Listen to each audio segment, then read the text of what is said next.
All right, well, welcome back to the Client Builder Playbook, and I'm Brian Quaranta, and of course, with me is the master, the legend, Larry Lewis.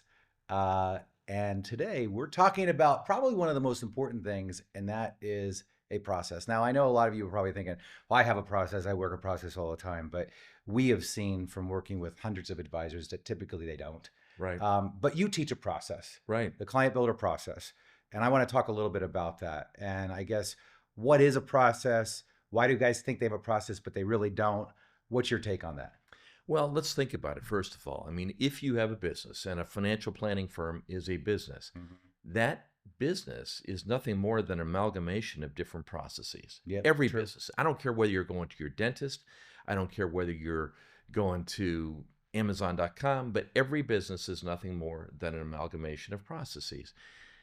In order for companies to provide the requisite level of service and the reliability, and just think of the processes that you have in place in a typical business. There's a process for operations. Yes. There's a process for delivery. There's a process for handling complaints. There's a process for everything.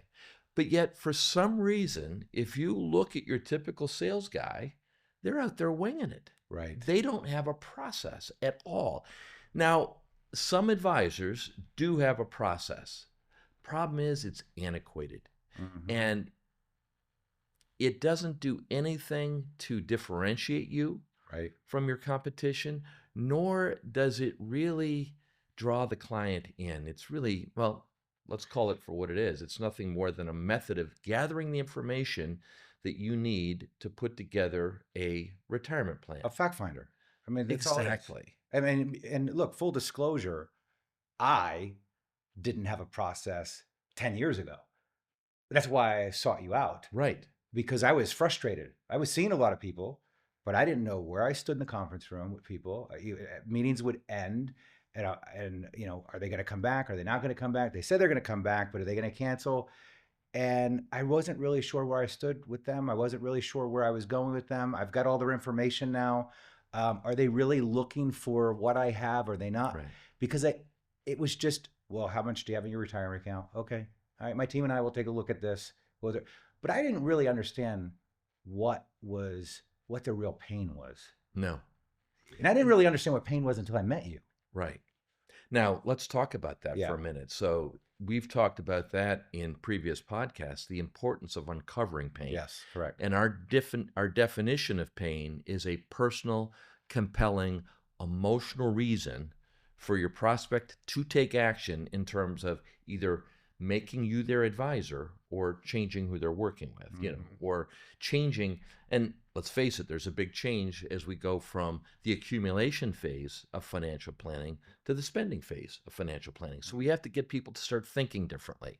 And in order to get that change, we have to generate a personal, emotional, compelling reason for that person to say to themselves, what we have in place right now is insufficient.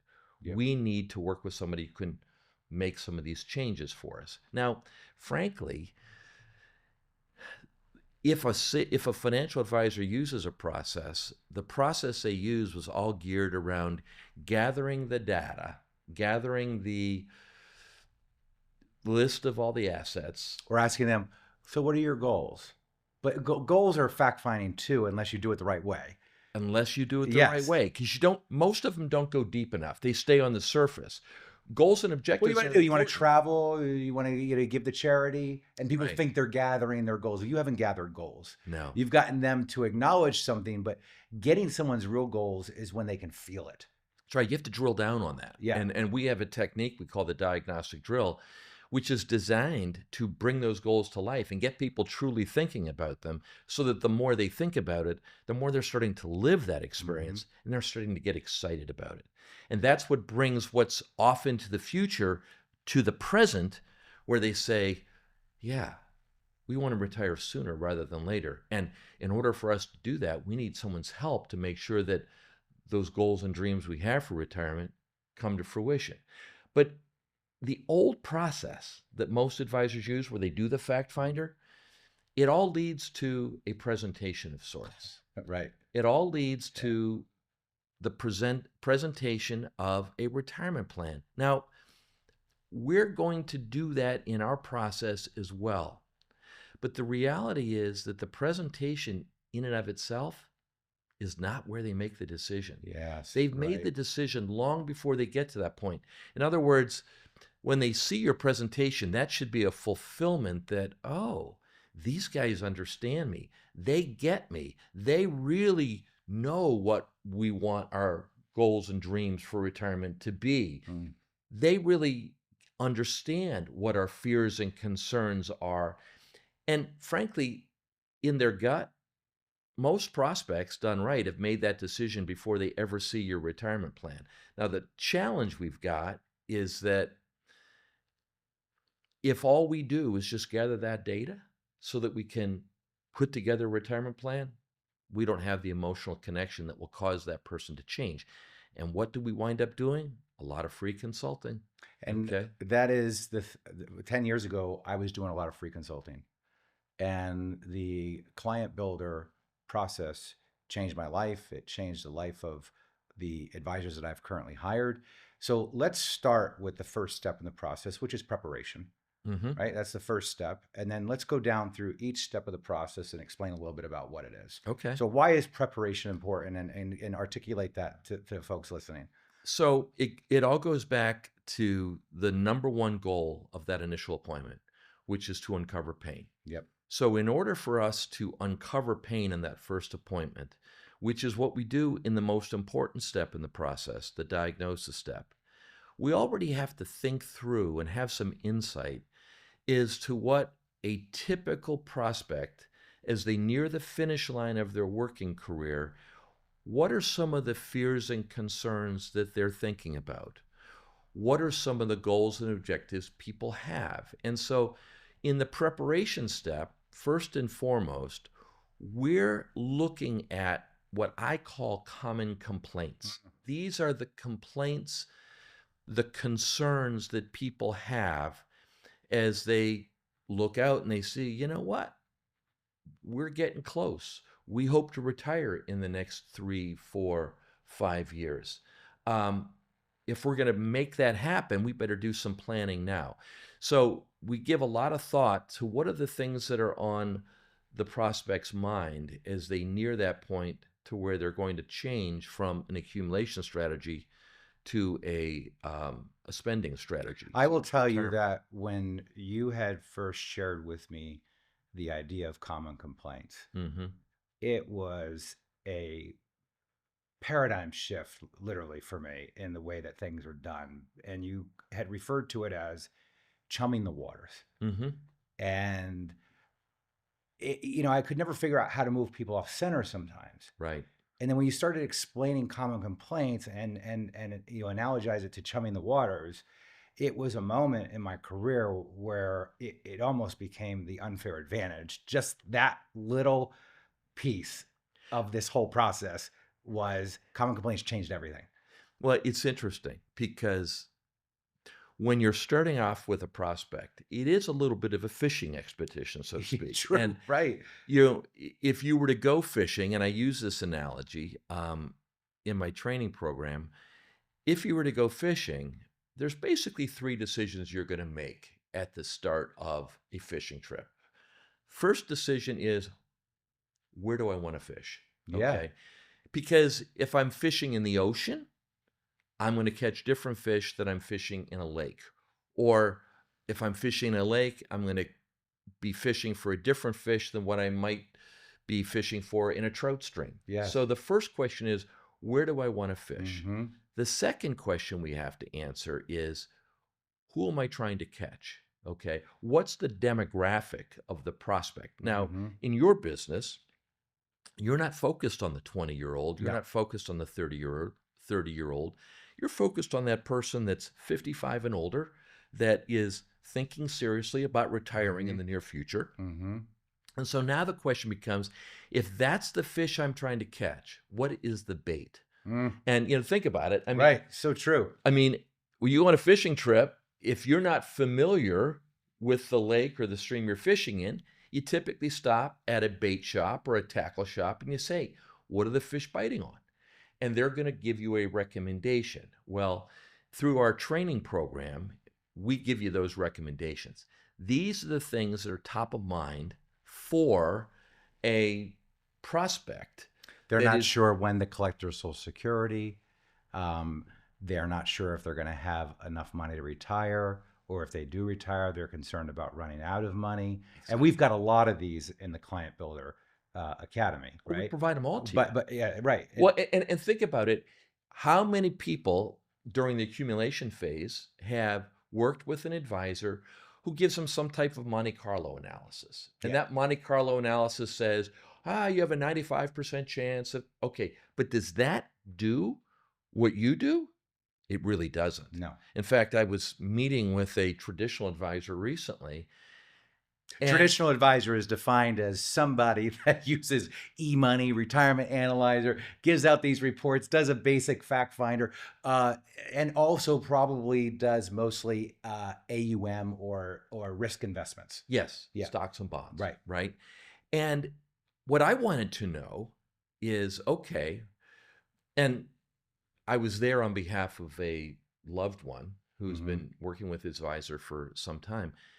What I wanted to see is, okay, this loved one has just recently retired. Where's the money going to come from? Okay, she's now going from saving money to spending money, and she's fortunate enough to where she's going to retire at the age of 62. Okay, so should she start taking Social Security at 62?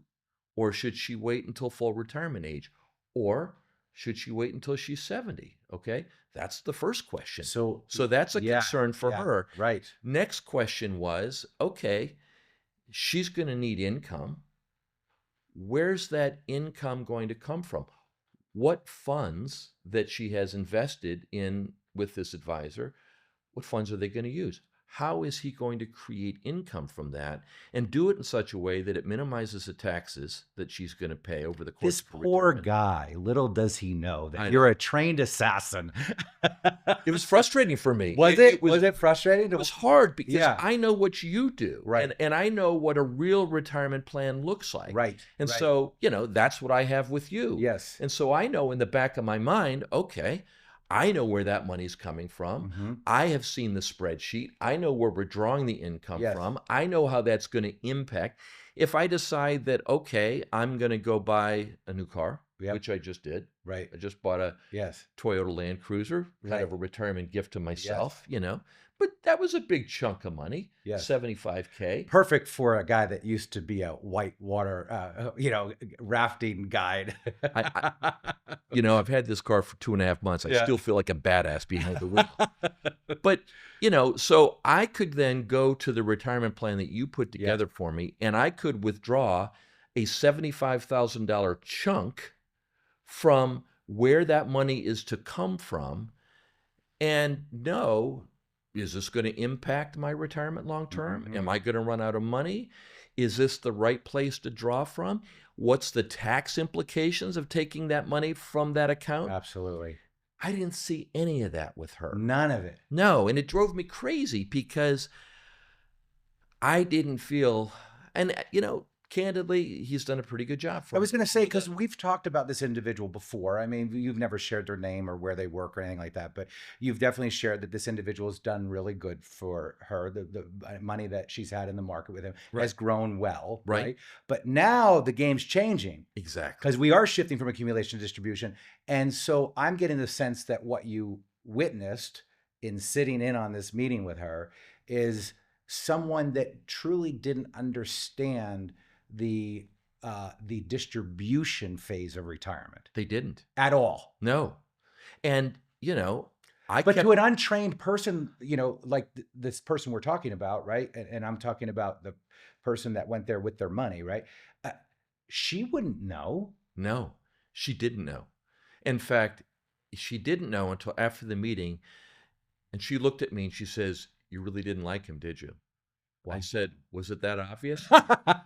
She says, "No, but I know you." Yeah. And I said, and I pulled up my retirement plan. Mm. And I said, "This is what I was hoping for. This is what I was expecting." And I didn't see any of that. And it makes me nervous because, we have a time in which stock market valuations at an all-time high. Yes. We've seen some crazy fluctuations in the gold market. And, who knows what's going on? You sit down and you've got pundits on both Right. sides of the aisle, Right. but you've got Warren Buffett who's sitting on more cash than he's ever sat on in the history of, and he has the Buffett indicator, which, tells him that the market is overvalued. And I'm nervous about that Yeah. because I don't want to see her go through what I went through back in 2008. I don't want to see her lose 38% of her before I met you. I mean, that was the impetus really for me to work with you, is that I did not want to have another, you know, correction crisis like I'd experienced in 2001 or 2008. Now, it's been a long time since then. It's been 16 years, 17 years. And But at most the advisors have done pretty good. Most yes, AUM oriented, as they traditional should advisors. have done because the markets Yes. have done well. So I'm curious though. So there no questions around, what retirement is going to look like, or if there was concerns about running out of money, or if there was concerns about, am I gonna be able to get enough monthly income to enjoy my life? There was no questions that this advisor was asking this person to guide them in a direction of actually putting together a real plan around distribution. Like zero questions. No. So was there a lot of explaining? A lot of was this individual doing a lot of talking and explaining technically about the investments themselves?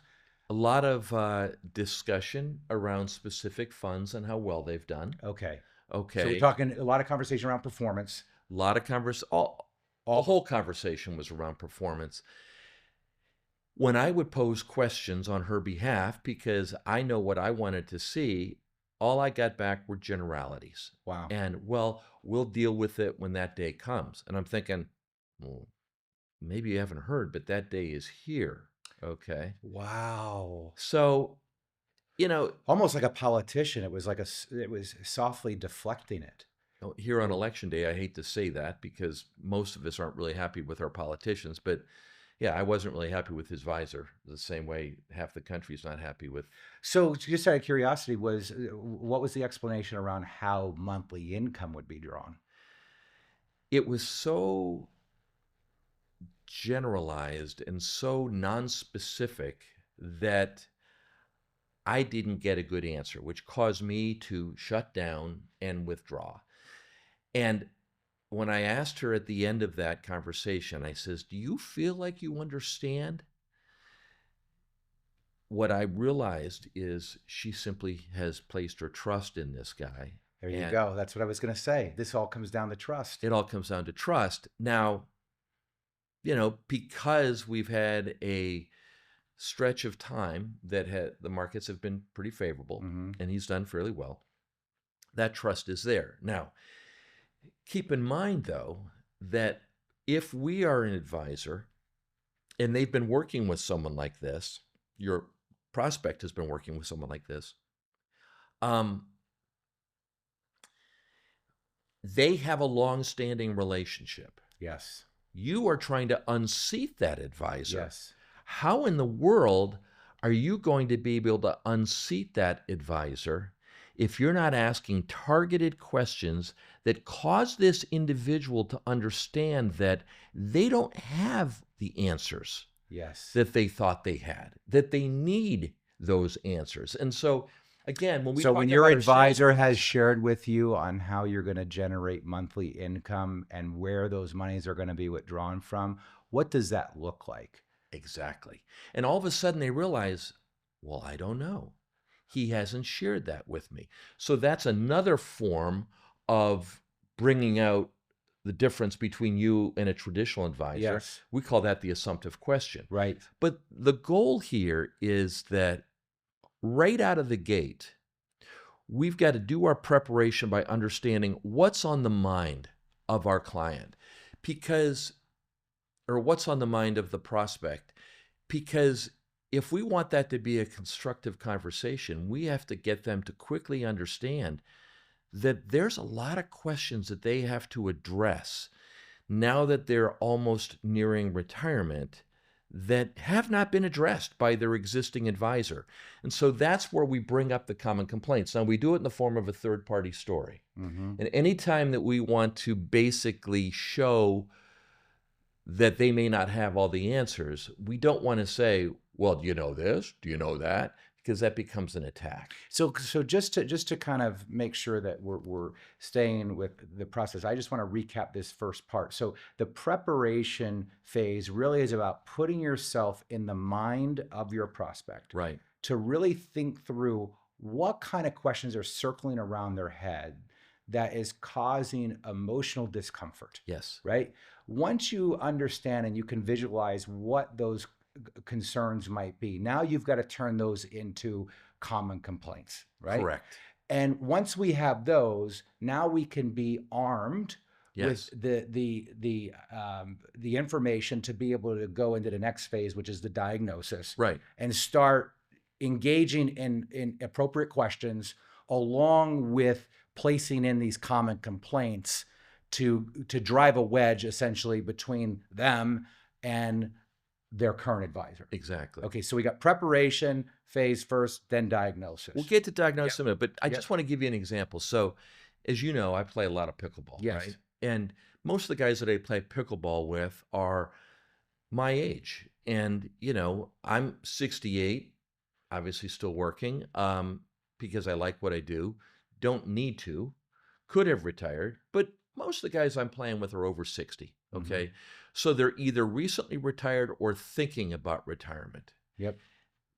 The thing that I laugh about is that I never thought I'd see the day, but there are two topics that come up every time you're meeting with a group of guys over the age of 60. And I hate to say it, half the time we're talking about our physical ailments, Right. which is kind of cliche, Yep. but it's the reality. Because one of us has always recently gotten some new diagnosis, or Right. at the very least, we're suffering aches and pains from all the physical activity due. But when I meet somebody new through pickleball, invariably, within the first or second time of playing with that individual, one of the questions that comes up is, are you retired yet? Hmm. And if the answer is no, the next question is, when are you planning to? And then the next question is, hey, if you don't mind my asking, curious, how much do you think you need? But Wow. these are So you're basically saying that just by fact of the fact that you're in the same age group with these people, Yeah.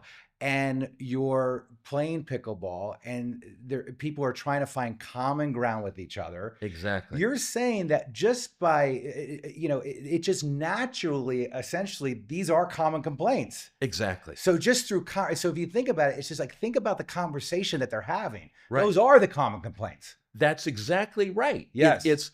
We're trying to step inside the mind of our prospective client and say, when it comes to money, when it Yeah. comes to retirement, what's going through your head? Right. Oh, good example, good friend that I play pickleball with. He looked like he was on the younger side. He's playing with me at 2:00 in the afternoon. Mm-hmm. And I looked at him and I said, are you retired? He says, yeah. I said, how old are you? I said, 58. I said, wow, you retired early. He says, yeah, I actually retired at 55. And then what do you think my next question was? How did you do it? Mm-hmm. And I'm trying to get a sense for, what did he do? How much money did he have? If I wasn't on the glide path to retirement already, I'd say to him, like, wow, what the hell am I doing working at 68 still? Right. But that's what comes up. And to be honest, it shocks me, because I didn't start playing daytime pickleball until about a year and a half ago. And so those conversations don't often come up with working guys, but they come up with people that are either recently retired or nearing retirement. Interesting. And so it's like, And then, of course, the conversation that always comes up anymore is, what's the other big issue that your firm deals with as you approach retirement Medicare. age, Medicare. Yep. And so lately I've been giving a little class on the difference between a Medigap policy versus a Medicare Advantage policy. I have an appointment scheduled with Lisa, Yes. because Yes. they've recently changed things on my existing plan. So I want to sit down with her Yes. and go through it.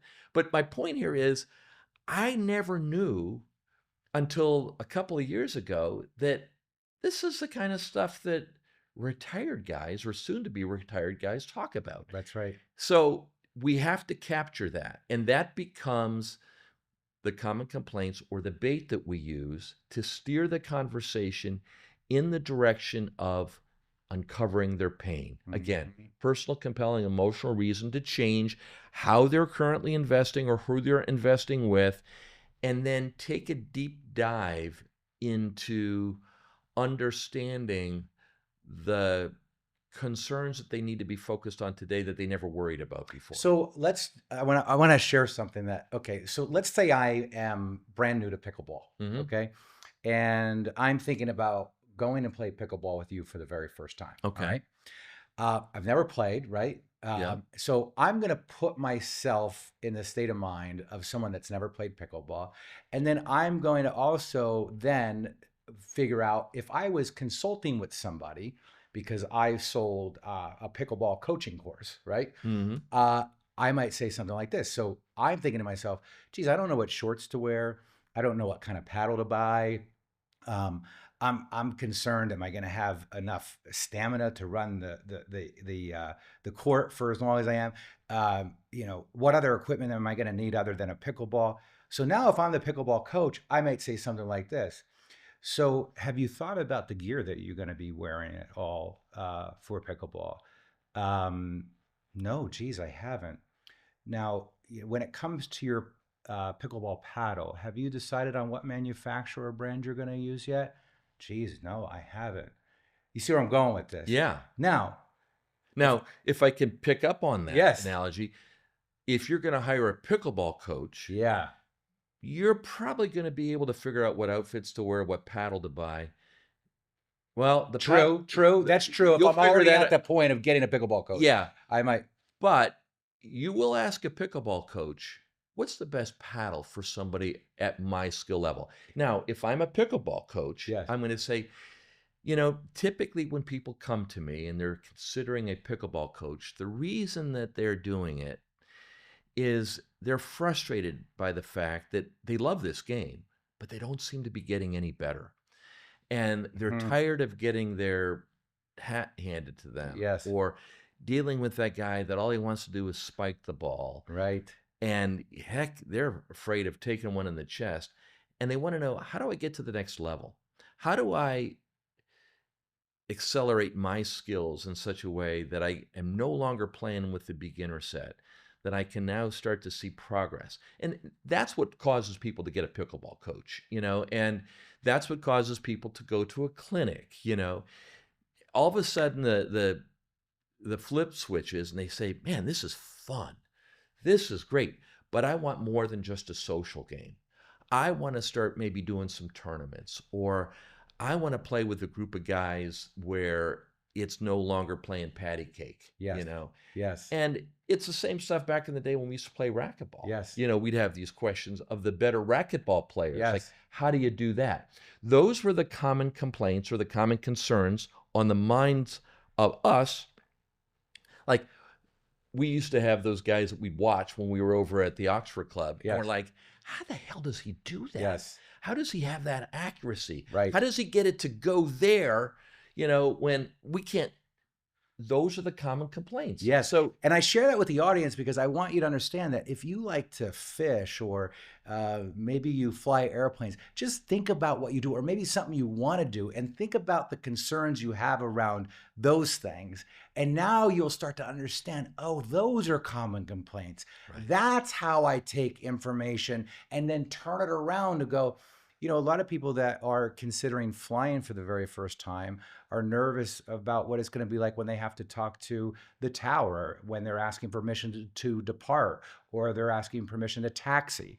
Do you struggle with any of those concerns? My gosh, I do. Well, our flight coaching program handles Well, help. too soon though, Yeah, you're right. Yes, yeah, because you're, yes, we don't want to now sell, yes, because correct. that's the mistake most of us Yes, make. But we want to get those common concerns on the table, and then we're going to drill down on every one of them, and that's what we're going to do in the diagnosis step. yes, And but your point is well taken, that anytime you want to engage somebody in a meaningful conversation about what you might be able to do for them, you have to bring up those common concerns. You have to get them to identify with those concerns. And then we have to ask questions about those concerns to where those concerns become more important than they previously were. That's the hmm, art of selling. yes, And we've talked about this thing called the focusing illusion from time to time, but getting them to focus on those elements of their pickleball game yep, that are holding them back, or getting them to focus on the elements of their retirement plan or lack of a retirement plan that's holding them back from actually retiring. And so, just to summarize some of those things that typically yes, come up is, when should I begin taking Social Security? How do I create income from the retirement assets I've set aside? How much is enough? Do I have enough hmm, so that I don't ever have to worry about running out of money? Um, how do I make sure that when it's time to start taking required minimum distributions, that I'm doing that in the most tax efficient way possible? Am I likely to give too much to Uncle Sam given my current setup? Um, do I need to be more concerned about some form of a Roth conversion? yes. If I've got significant sum of money, what's the best way to leave a legacy to my children, so that they don't get hammered with the changes in the tax laws surrounding retirement And what's plans? happening when you're going through those common complaints, and what I have found is that people go, "Wow, this person really gets me. Yeah, They're in my head. they understand what They I'm thinking understand." about. Yeah. And then really what happens is it causes that person to recognize that, ooh, there's an awful lot of questions I have out there that I've been thinking about, that there aren't simple answers to that. That it's more complicated than I thought it was, and one size doesn't fit all. And so Mhm. now, as we start to delve into their fears and concerns, the common complaints, and their goals and objectives, they realize, I'm not sure I have what it takes to do this on my own. And let's face it, there's an awful lot of people that you meet with, Brian, that they've done a decent job, um, as a do-it-yourselfer. But there are many more concerns when it comes to the distribution phase, because you can't afford to make the mistakes. You can afford to make some mistakes when you're 30, because you're not going to take that money out of the market for another 25, 30 years. And so you've got time to recover from those mistakes. But when you get near the end of your work career, you don't have time to recover. So if you don't have your retirement plan structured properly so that you take a big hit in the early years of retirement, sequencing risk is going to destroy your retirement. So, are the common complaints, along with the advanced questioning that we use in the diagnosis stuff, is that enough to take somebody that uh, has where we were talking about this other advisor before, where he was just given generalities around Yeah. the retirement strategy? Are those common complaints enough to get somebody off center that blindly trusts a traditional advisor, where they're going, geez, Bob's never asked me these questions, and I'm really starting to question whether or not he really knows what he's doing? Right. Is it enough? Are those common complaints positioned Well, correctly enough? the way we like to drive it home is what you did earlier with the assumptive question. Yeah. And, that was something that I learned from Randy Schwantz, Mm-hmm. who wrote a book called The Wedge. Yep. And what Randy said is that you can't be critical of your competitor. You just can't. You Hmm. know, it's like being critical of your mother-in-law. Your Right. wife will always come to depend Yeah, so true. defend your mother-in-law.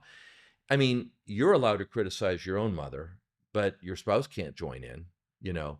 And you have to be careful because if you criticize their financial advisor, you're basically opening yourself up to them now saying, don't talk about my advisor that way, because they're the ones that made the decision to hire the advisor in the first Yes. place. Yes. So what we do is we act as if, Randy Schwantz calls it picture perfect.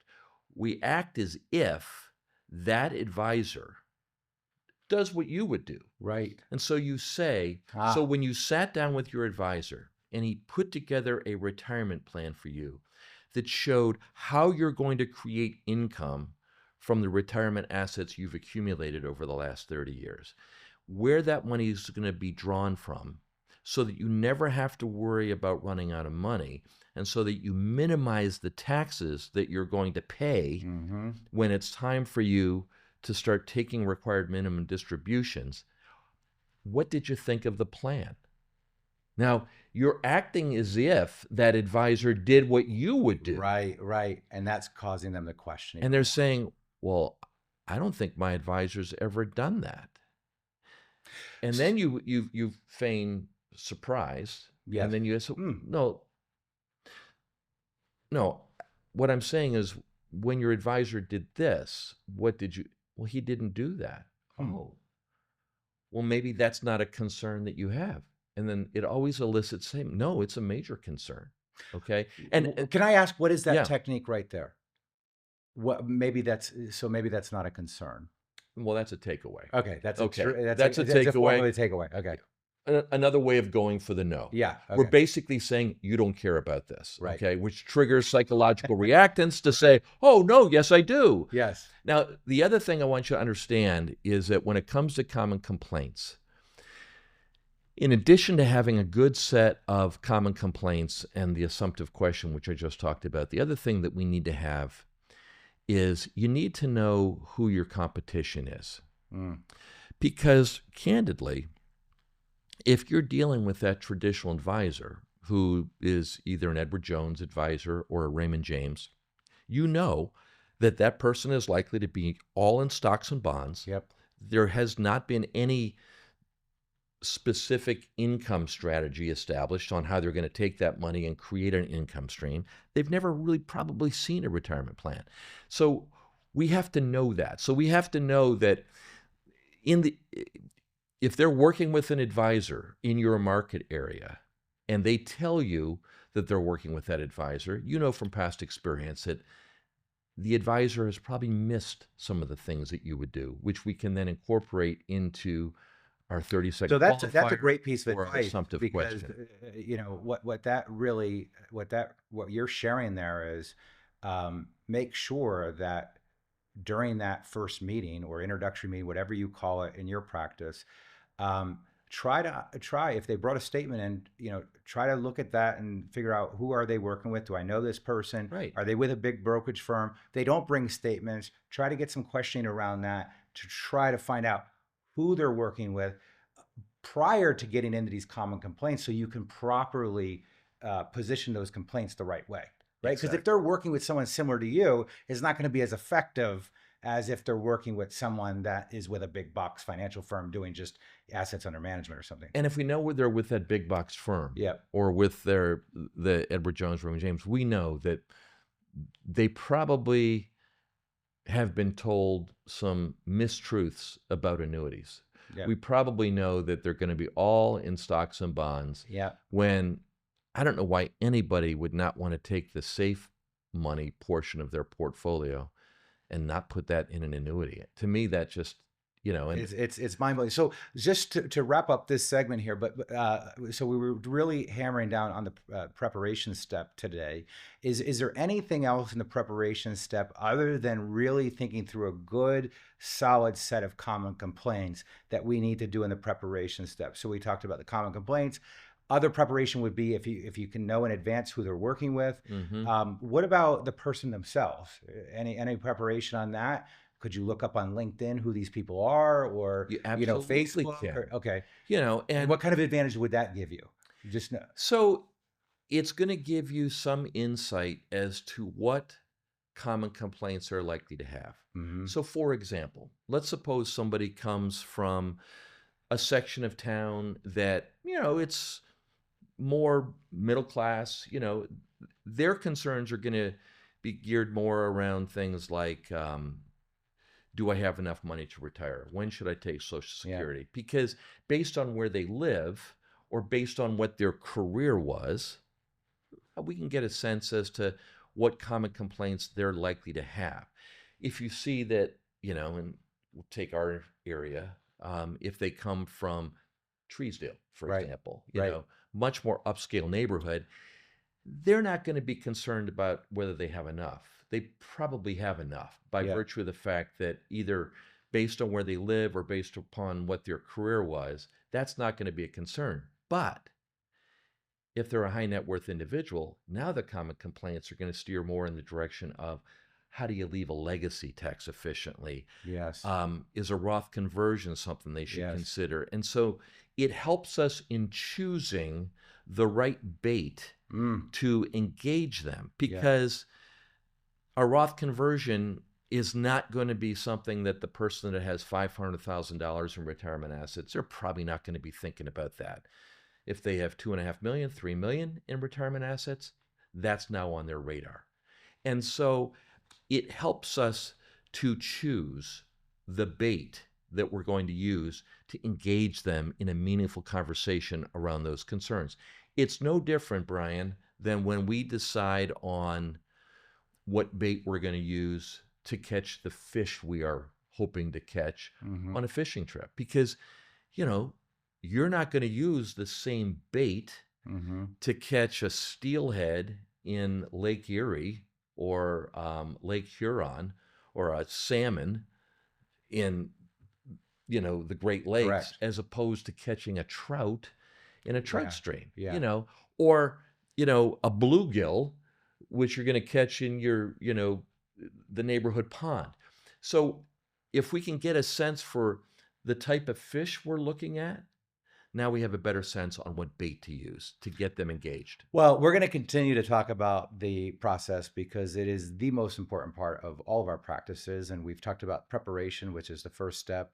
Diagnosis, we've talked about a little bit. We've got to get into an investment step next, but we'll do that on another episode because the investment step is another critical component to this whole process. Mm-hmm.